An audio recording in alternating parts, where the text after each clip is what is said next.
If you're planning to move to Finland, understanding some of our basic habits, what we Finns do, is the key to understanding us better. And today I'm going to show you 10 Finnish habits which you should definitely know about before moving to Finland. Let's go check it out. And the point number 1 is understanding the silence. And this is one of the key aspects of understanding the Finnish conversation.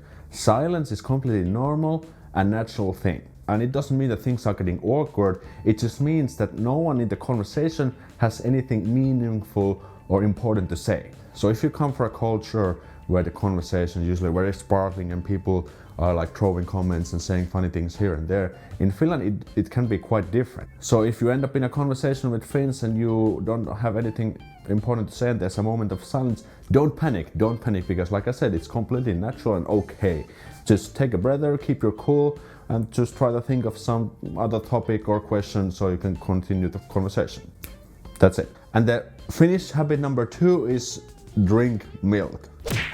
And you might be kind of like, Alex, what the hell? I don't even like to drink milk. What's the thing? Well, here's the thing, because we Finns love to drink milk. We've always loved, and we still love, and we will always love. And the thing is that milk costs like 60 cents a carton in Lidl, for example, and it simply tastes good, it's healthy, and it just kicks ass. And what I like to, for example, do is drink milk with lunch and dinner. Not really with breakfast though, but you can see it quite commonly in Finnish food table, dinner table. And here's the thing, guys, you don't have to drink milk yourself if you don't want to, but this is something that you will definitely see all around in Finland. And if you see like Finns drinking milk, that is the reason, because it's always been part of our everyday life. Habit number 3 is go to the sauna. Like you probably know, sauna is a Finnish invention and it's almost like a holy place for us Finns. And depending on the circumstances, we might go up to 4 times a week to a sauna. And there's also a number of benefits to sauna. For example, finleo.com listed a few. I'm just gonna read them out here. Saunas improve cardiovascular performance. Saunas aid in recovery after intense physical activity. I like to do that, especially after gym. Saunas flush toxins, they relieve stress, induce a deeper sleep. I definitely like the sleep aspect because I usually fell asleep much easier after a sauna. There's a number of more cleanses the skin and even the social aspects, because you can invite your buddies to a sauna. Anyone go to sauna with me? So if you come to Finland and move to Finland, prepare to go to a sauna because it's just simple awesome. And it's very Finnish thing to do. And there's private and public saunas. Like private ones are, for example, like if I had a sauna here in my place, in my apartment, that would be a private sauna. Or there's also public saunas where anyone can go. They just pay like a small fee and then you can do sauna there with people. So definitely try sauna out.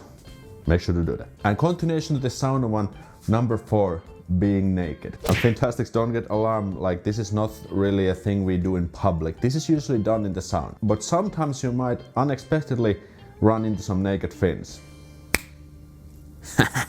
And one kind of important thing about being naked in the sauna is the fact that it's not seen as sexual, but instead it's just part of the culture. So, for example, we don't stare or make these kind of funny comments like, hey, your dick is so big, like what the hell? Those kind of things are not part of the sauna. And it might be first a little bit scary to be naked in front of strangers in the sauna.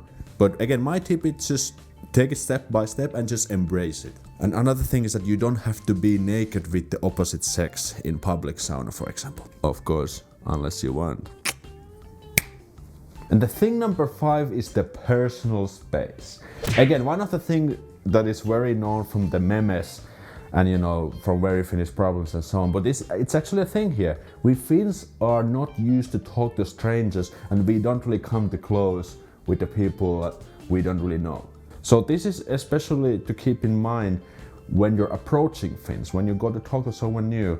Keep this in mind. At first you might get a kind of cold reception and like a cold answer, but the thing is that we Finns need to be kind of warmed up a little bit until we manage to open the dialogue, unless we are in the cold medal celebrations. And the thing is that this is also even hard for us Finns. Like as a Finn, I also struggle with this. Like if I want to go to talk to, for example, some pretty girl I'm interested I see in a club, like it's even difficult for me. I mean, even if I'm a kind of social outgoing guy, I also get those rejections and cold harsh replies sometimes. And also keep in mind that Finns are not being rude if they give this kind of like cold answer. That is just their natural way to react when the strangers comes to talk to them. And I have 2 tips for this. First of all, be a little bit persistent. So if you get a little bit cold reply at first, just remember that they have to be warmed up. So just try to keep up the conversation and slowly kind of build that trust there.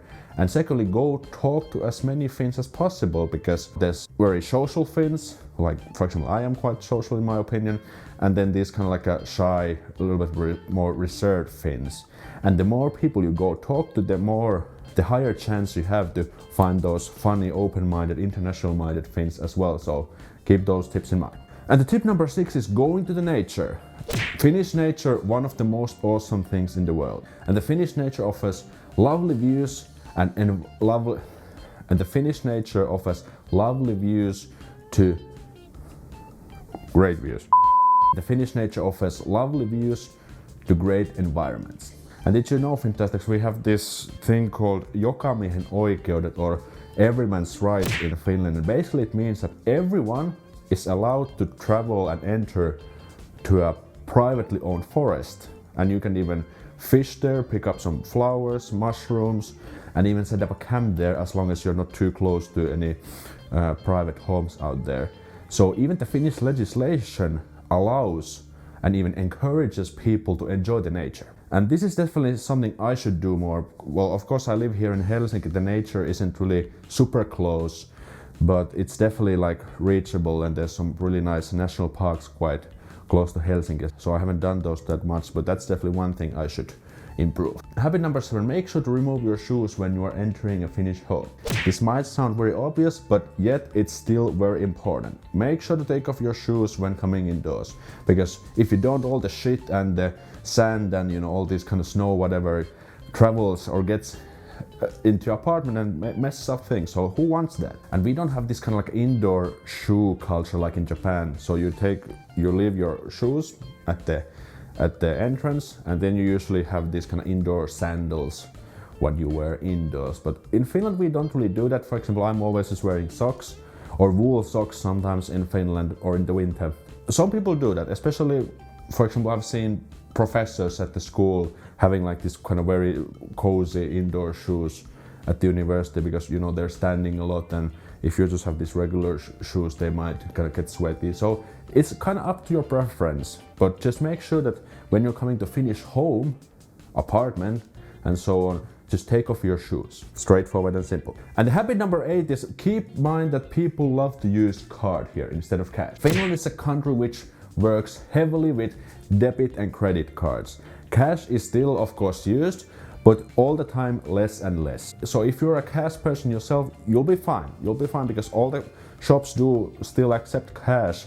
But I've noticed that some restaurants, for example, why university restaurant started to accept only cards. And the reason was that it's just much easier to pay with the card, because you don't have to hassle with the money and give the change and stuff. So make sure to consider using more cards. But again, if you move to Finland, you get a Finnish bank account, you get a Finnish debit card. It's gonna be easy to use the card anyways. But the thing is that it's very difficult to find a place here in Finland where you can't actually pay with cards. So it's very easy. And most of the places also accept contactless payments, so you can just put the card there, beep, and that's it. And you can even put the function to your smartphone, and you can even pay with your phone nowadays. So things are getting quite convenient in that sense. I never use cash myself, like rarely. I always pay card. I usually even never have cash in my wallet. So that's another thing to keep in mind. Tip number 9 is for parents: sleeping your baby outdoors in winter. Now you might think, Aleksi, what the hell, are you crazy, Aleksi? Are we supposed to put our small kids sleeping outdoors? They're freeze to death. Well, here's the thing, guys. This habit has been here for almost 100 years. And there's even been some research, like a PhD research was done about this. And for example, what was discovered, that the babies will fall asleep much better because they're like wrapped in the baby card, and with the heavy warm clothes, they feel like they're really safe. And that makes them both fall asleep better, and they will also sleep longer or like better outdoors. And even my parents used to do that to me and my brother when we were like small babies, and it's a very normal thing to do. And it's also easier for the parents because usually the babies fall asleep easier, so it's easier to kind of, how to say, schedule the rhythms and the, you know, these kind of like a practices in your everyday life. So if you're a parent or parent to be here in Finland, consider doing this. It's very normal, and you can easily find instructions for this. Of course, I don't have my own kids, so I can't give any of my personal experience yet, but this is something you should do, and it will make your life easier. And the tip number 10 is like, be more casual instead of being too formal. This is one of the things I really like about Finnish habits, is that we don't really want to be too strict, too formal in whatever we do. So whether it's about hanging out with your friends at your place or being in the job interview, Finns like to take things more casually than too formally. And this can be seen both in clothing and in behavior. For example, we always use first names in pretty much any situation, unless you're talking to the president. And speech is pretty much always the casual spoken Finnish, and you can use it with anyone, your boss, your parents, your friends, your in-laws, and so on. And also, we rarely use very formal clothing. Of course, it depends on the occasion. Like if you're in a wedding, of course you need to dress accordingly, or you have some other formal thing which has a dress code, then you of course should obey the dress code. But in general, we like to take things quite easy and not too strict, and that's one of the things I like a lot. And if you want to understand the Finnish culture and the Finns better, speaking the language is the key. And if you join my email list from the link in the below, I can also send you as a bonus my free introduction course to spoken Finnish. Do it in the description, and make sure to check out this video about Finnish sauna I did previously, so you can understand the sauna culture better. I'll see you next time. So moro.